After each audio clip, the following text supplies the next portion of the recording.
Hi, this is Divine. Thank you for tuning in. I just wanted to go back into my series of video and discuss the psychosis of the people who have narcissistic and psychopathic tendencies. Like I said, they like to create a narrative to the victims that you needed them so you can be strong. And they serve like a godly purpose in your life. And there is those narratives, and it's highly used within the victims. So one, the victims can feel victorious and powerful, like that very negative event had a holy mission purpose almost. And I, being a victim of gang stalking, a psychotic ex-husband, narcissist, psychotic, so many things, and etc. I disagree completely. Um, and I've studied deeply, and I guess that's why I went into studying deeply the unseen world, golly, universe, whatever you want to call it, the universe itself. But that's not true. So I'm gonna give my life story as an example because the reason why I believe what I believe, and I know the unknown exists without any doubt because of the evidence in my life. So one of the evidences in my life was, well, there were several things, but going back as to why you don't need the psychopaths to be strong. Because you don't. And that is the sore excuse they use to tell themselves that it's okay to be a narcissist, that it's okay to be a psychopath when it isn't. Because they tell themselves that so they could feel like they had a purpose. And the purpose is to be your psycho so they can make you better. I mean, that's psychotic in its own frame of thought, but for some reason, the psychopaths made it into the wellness path and stuff. So victims could like not press charges or let them go. Remember, the psychopaths, the narcissists, these people with criminal mindsets, their number one worry is to not get caught. And how else to not get caught if they are like implementing these crazy psychotic ideologies into our society, the psychology of our society? It's crazy. It's not normal. It's not needed. You do not need a psychopath to be strong. And I will go back to one of my videos. I explained that what gave me strength was love. And it was cheesy and it's still cheesy, but it's truth. Whether you want to hear it or not, deal with it or not, that's your problem. Love is the foundation that everyone should have, but most don't have, sadly. And so, in order to justify this into the world as being normal, because it isn't, they try to create these side stories that God made me the villain because you need a villain in a story. It's not how are you going to grow playing with the dualities of if darkness didn't exist, light would have known it exists, and that's not true. While there is duality, remember duality comes from the ego. And yes, in the 3D world, duality is real. In the 5D world, there's more of a unification process where there's no disembodiment, but there's unification. And to think that without darkness, light doesn't know it's light is ridiculous. Light knows it's light. It doesn't need darkness to shine. It doesn't need darkness to know it's shining. It knows itself as light. Same goes for darkness. Darkness never needed light to be so dark. Never did and never will. They don't need each other to exist. So there's this belief in the yi and the yin community where the one without one cannot exist without the other. I remember now. It's the false belief that one cannot exist without the other. Actually, both came from the all. That's why we say the God of all is all. And then the duality was a split of the God of all. So it doesn't need one another to know it exists because it comes from the same source, is my point. When you do a little bit of a deeper dive, you can understand more where the concepts come from and where the confusion came from. So there's a really good older book from many decades ago that goes into further explanation into the concept. And that's where they lose the interpretation and all these cycles are like, oh, I have a purpose in this world and you need us so you can grow. And again, I'm gonna explain strength, and this is for my personal experience. My strength came from a very strong foundation of love and truth. Like I said, it wasn't perfect. There was arguments, there was screaming, there was all these things that happens everywhere. But there was love that was real and truth, meaning people said what they said, people spoke truthfully. It was hurtful sometimes, but the goal was not to create a family unit where you knew or you didn't have to worry about people lying to each other. That's the foundation I grew up in, where people were honest, sometimes brutal honestly, being brutally honestly hurts, but it's better than being lied to, than living a fake story. But that's how I grew up. And I know love. I know my parents loved me. I know my family loved me. I know I was valued for just existing, for just being part of the family. And it's a different bring up than someone who lives a fake life, a fake story. And in my most horrible story, and I have many other horrible stories. I'm focusing on this one because my children are still sadly involved because my psychotic ex-husband is now holding my children hostage against my will and consent, abusing the legal system to try to get away with crimes he committed illegally against me and my children. And so I'm touching this over and over again because I'm still asking the FBI. I already filed reports. I'm asking the FBI for help because I need intervention. So going back to my story, he did not grow up with love. He didn't know his real father. His real father tried to kick his mother when she was pregnant with him so she could lose the baby, which probably would have been a good idea. And he never knew his real father. His mother was very young, was going out clubbing a lot, so who ended up raising him was his grandmother, his mother's mother, because she was going clubbing all the time and meeting guys and etc. And then she ended up marrying someone later on who adopted him, but they already had a real son together. So he was always a problem to deal with. And I don't know why would you have children if you're not going to care for them and nourish them. But she did. And created this. And it brought this into the world.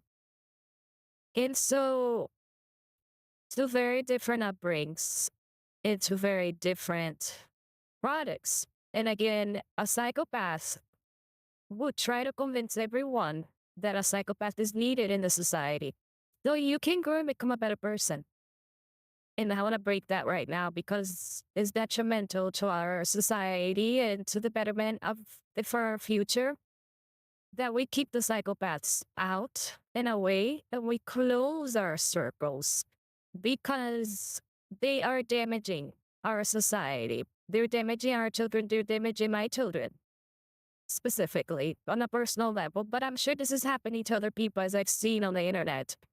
So we have to create boundaries where we are vetting people and not allowing these kinds of people to have leadership positions in our society, to not have a say anywhere in our society, especially towards our future. And so, love, going back to love, being raised in love, respect, and truth should be the norm again.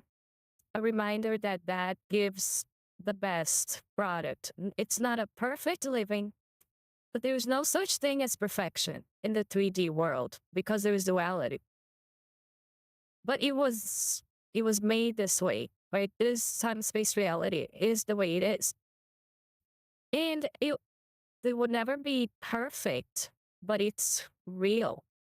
And that's why I think the world took a wrong turn when it started romanticizing fakeness, like a fake life, like fake friends, fake love, fake status, like a fake image.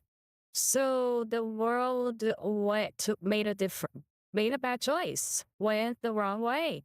And so we have to pedal back now and go the right way and fix things. And this is how we start with awareness, creating processes, vetting accordingly, making sure we don't let those people in leadership at all because they are damaging not only our society, our processes, our judicial system, our legal system, our financial system. They're just damaging all the systems that we created when our foundation used to be love. And now we moved to a foundation of fakeness and fearfulness. And we're falling apart really fast because that's a false foundation to begin with. It's like a construction. The foundation of a house is everything. And so if you build foundation on cardboard, you can build the most beautiful house is going to fall because the foundation is fake. I mean, it's common sense, but it has to be said because I'm just seeing way too many self-help things out there that talks about forgiving your abuser, but in order to forgive your abuser, not forgive yourself for any attachment you have to the incident or to the abuser, but actually forgive the abuser. So, I mean, I don't know how people misunderstand that, but they are. And to the point that they're not even wanting to press charges against an abuser. And that to me is crazy. So, and I think that got taken out of proportion and misunderstood on purpose. I mean, because who gains from people misinterpreting misinformation? Well, the abusers, the So let's go back to rapists, pedophiles, etc. They try to train victims to forgive the abuser, stating that if you forgive the abuser, you can heal yourself. No. Yeah, you can heal yourself 100%. And it's much easier to forgive yourself if you hold the abuser accountable. I don't know when and I'm assuming when Epstein crap was going on, because I sadly lived in the state of where the Epstein files things occurred, which was the state of Florida, and I lived there. I've met and I've seen I've seen um, psychologists where they train the victims to accept abuse. And I think that's so wrong. Imagine having a victim of abuse coming to you asking for help, and all you say, but try to think about the abuser. Try to think about how the abuser feels with the fact that you can't let it go. And I'm like, what the fuck? Seriously, what the fuck, people? We should absolutely never accept abusers as normal people in society or as people that need to be forgiven. They don't need to be forgiven, they need to be held accountable. And in order for you to heal as a victim, you need to see accountability because it makes you heal faster. So not only are we helping society by holding all abusers, all criminals, they're either abusing someone or abusing the system, but they are abusing or they're doing all of it. You know, they are abuser, they're criminals. We not only help society by holding them accountable, we help the victims by the victims seeing that we have systems in place that hold abusers and criminals accountable. It helps them heal. And it helps them not only heal, but have hope for the future. Because what is our future if the people living in it have no hope for tomorrow? That is not a very good future. If your future is a bunch of people who looks at tomorrow, I think the worst of it, because of the systems we have in place, are protecting criminals instead of bringing down judgment on them, then we don't have a very good tomorrow.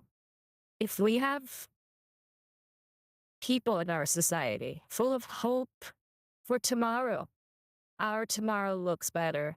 So, for the sake of our future, we must rebuild society in accountability.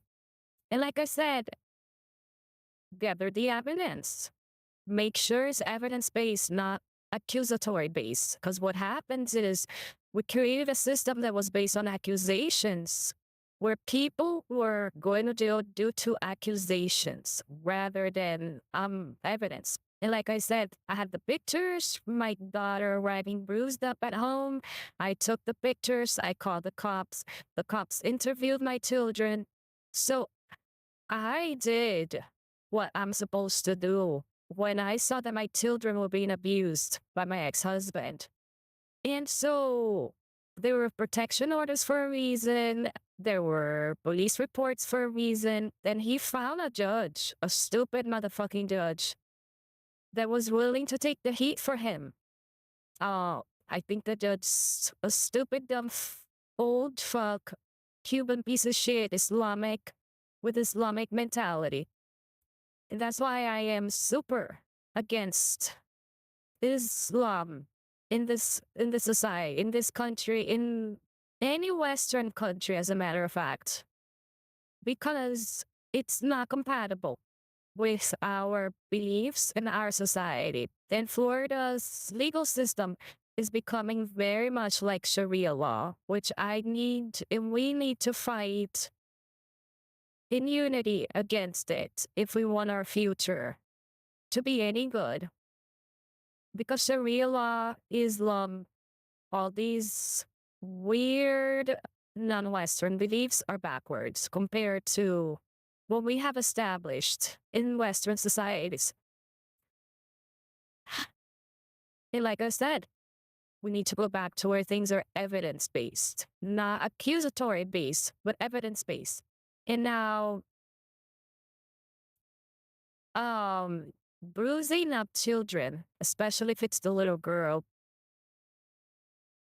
is not acceptable, especially if you do it if you have a history of doing it several times. So if it's a one-off, I understand that you don't, you, what is it called? You create paper trails and you start the paper trail. So if they continue doing it, There's a history and there's a pattern. With the pattern, you stop it before there is any broken bones, deaths, God forbid. And they were creating a system very much like Sharia law, where if there are no broken bones, they're not like bleeding to death, it's not really abuse. And that's ridiculous because bruising up little boys and little girls to the point where it's purple black and you just let it go and you don't call it abuse. By the way, this is in Florida and they don't see that as abuse. It's crazy. So I just want to bring that up there for awareness because many people don't know this is happening. And to the point where they're looking for only broken bones, which by the time, imagine a little girl with broken bones, she could be just nearly dying. So basically, they're like, give me a body. And then, but by the time you were giving somebody a body of a little girl, it is too late. And it were going too radical. It went too radical when it was like based on accusations. We never had a system where we held people accountable based on accusations. Like that happened, sadly. So then they went the complete opposite, which I think it was all psyop, a predetermined psyop. Because in order to bring Sharia law, because it's so radical, what do you need? Something completely radical on the opposite end. You know, that's how they push people to accept radical ideologies. That's why I'm bringing back to the middle, where it's balanced, where we've had a coherent society, where the evidence, the pattern, establish a pattern more than two times. Yes, take it away.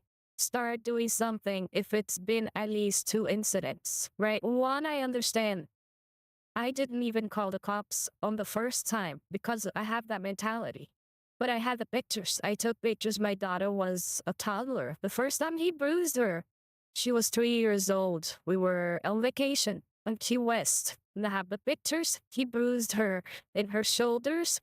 He bruised her in her arms, left his fingerprints, like his finger marks on her. And because it was the first time, I took pictures, but I didn't call the cops. But I registered it and I kept it. So throughout while we were married, like I said, I knew what he was, but I stayed for my kids. And I've told my story in previous videos why I stayed longer than I because to protect my kids. Because the first thing he told me when I asked for a divorce was I want to take your children. And my children were babies. I had a baby on my lap, like months old baby, not a toddler, baby, months old baby. And so I stayed to protect my children. That happened once. He used to grab my son by his feet and put him upside down and say, do what I tell you, do what I tell, and shake my son through his feet while he was upside down as a baby. And so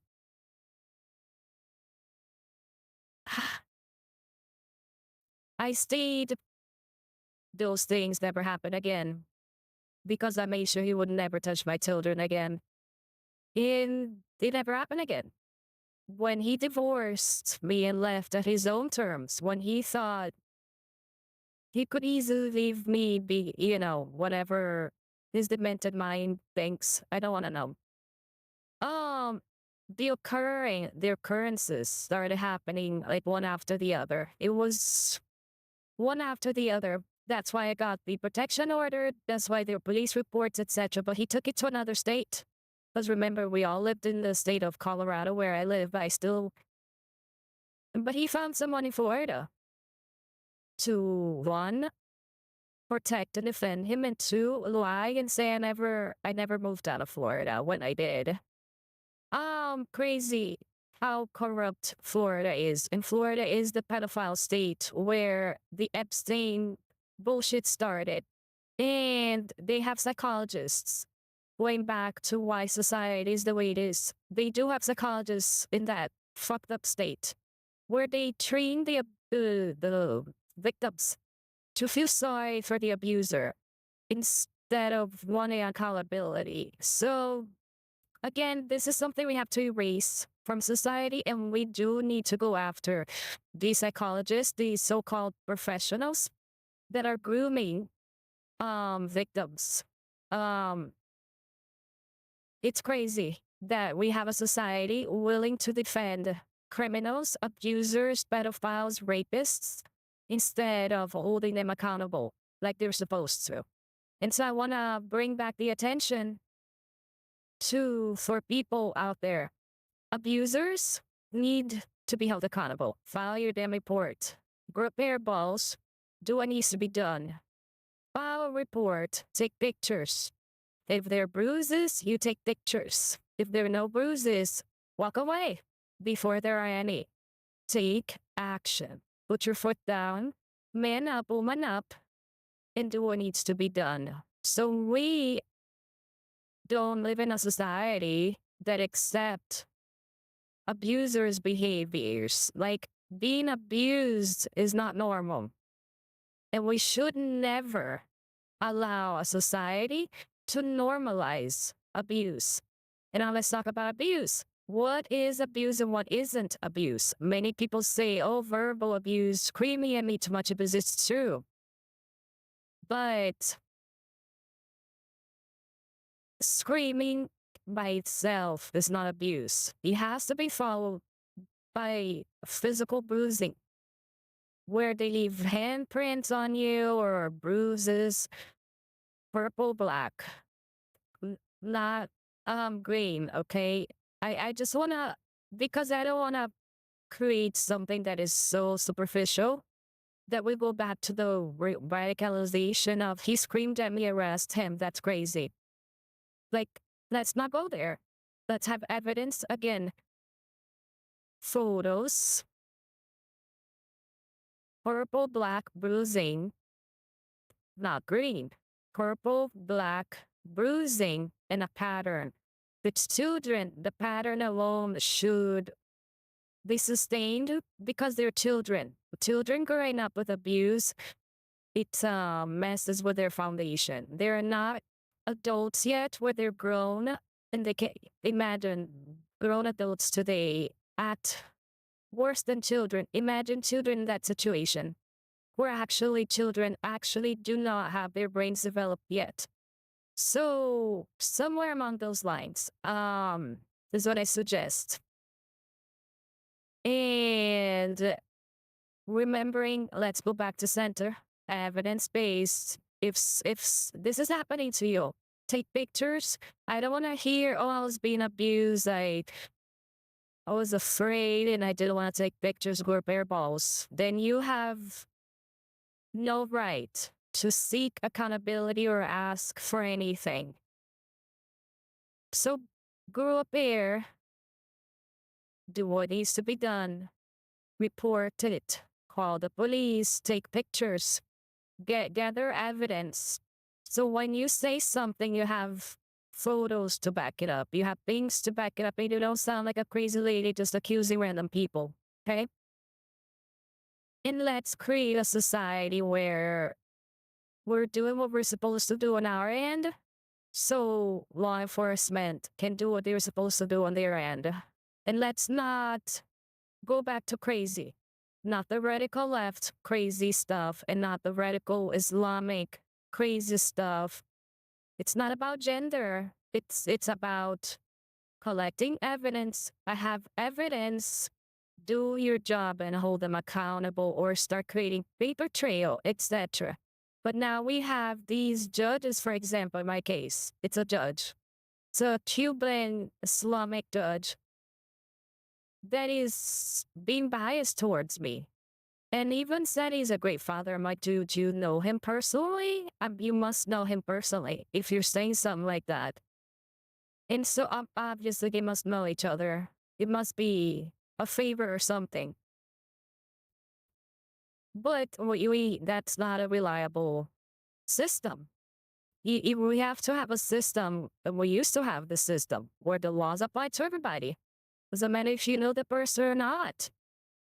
And laws are laws, and we have a part of the law. But if for example, in my case, judges who are supposed to uphold the law, who are supposed to not be biased, which are supposed to be neutral, um, cannot be neutral and cannot uphold the law, we are a lawless country. And so that is my situation.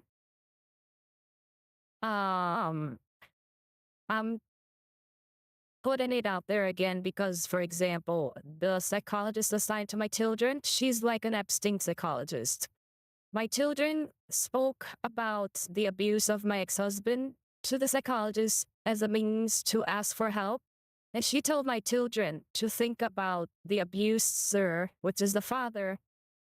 Think about him. Why would he do that to you? Maybe you need to be more understanding towards him. And I was like, what? You're telling that to children instead of protecting children? Yeah. So it's they if you read the Epstein files, a very Epstein-like network. Um where there's a pattern. There's a clear pattern. It follows the Epstein pattern. If you look into the files, and it's crazy, sad, and it's disgusting that this is real and we're dealing with this shit in our society. And so we must break away from that. We must hold people accountable. Thank you for on the federal level, for the DOJ, for the FBI. Thank you. And please help the people, and the people will help you. We are on the same side. We are on your side, and I know you are on our side. And I know there's a lot of us asking for help because it comes to a point where when it's beyond us, I can do all the internal work in the world unless we pause all the laws in the world and we go into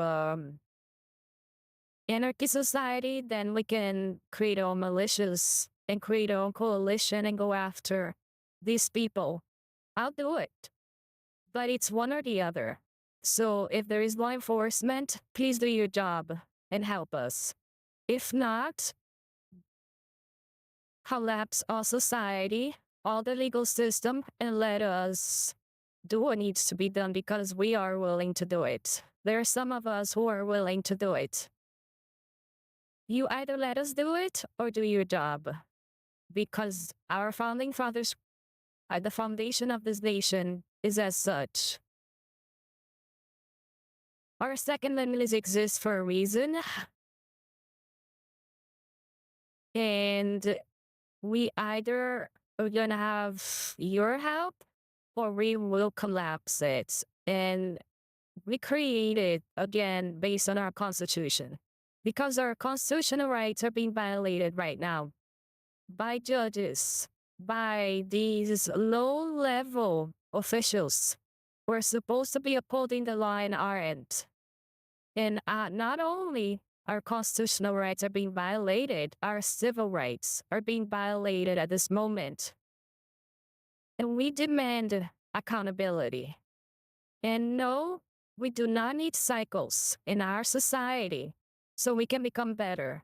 What we need is to go back to a loving society where love is expected, where stability is expected, where truth is expected, and where we're not all sensitive bitches getting triggered by words. But we hold people accountable for crimes they commit because we're not a fearful people. And this is my video. I hope this helped you some way, somehow. Remember, you don't need the crazy cycles out there for you to be strong. The strength of unconditional love is found in love. Unconditional love gives you the most amount of strength, not fear, coming from abusers and psychopaths and narcissists.